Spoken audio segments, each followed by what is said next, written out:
Bonjour madame. Début novembre, Nathalie Kosciusko-Morizet et la famille Delors se rencontraient à la base de pandas de Chengdu où l'accord de coopération permettant la venue de 2 pandas géants au zooparc de Beauval aurait dû être signé.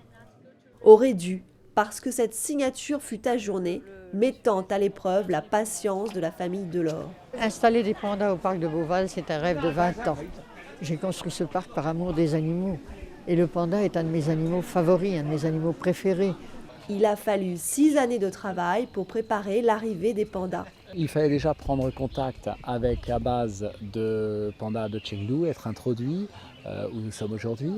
Il fallait qu'ils acceptent de nous soutenir, de soutenir notre projet, de nous aider à concevoir l'installation, qu'ils valident nos installations et qu'ils nous aident à développer ce projet de coopération, de recherche et de conservation.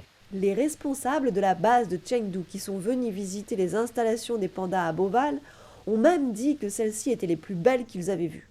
Après celles de Chengdu, bien sûr. Mais la famille Delors n'était pas au bout de ses peines, parce que le panda est aussi une affaire politique. Trésor national chinois, il est un outil diplomatique très important, symbole d'amitié entre les nations. Lors du dernier G20, Nicolas Sarkozy et Hu Jintao devaient aborder le sujet panda en marge des réunions officielles. Mais la crise grecque a quelque peu bousculé leur programme. Pas d'accord entre présidents, pas de panda. J'espère que les pandas vont arriver le plus vite possible. On se mobilise beaucoup pour ça.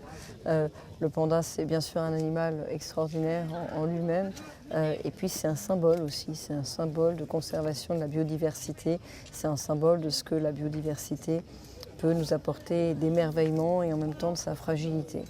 Ici, Nathalie Kosciusko-Morizet est au téléphone avec Patrice Martin-Lalande, député du Loir-et-Cher, qui, ainsi que le ministre de la Ville Maurice Leroy, soutient la famille Delors dans ses démarches depuis le début du dossier Panda. J'en ai eu un dans les bras, un plus petit parce que là les grands qui sont en train de boulotter les bambous, je préfère ne pas les avoir dans les bras, tu vois. Finalement, un appel téléphonique de Hu Jintao à Nicolas Sarkozy a permis la signature de l'accord de coopération le 3 décembre dernier.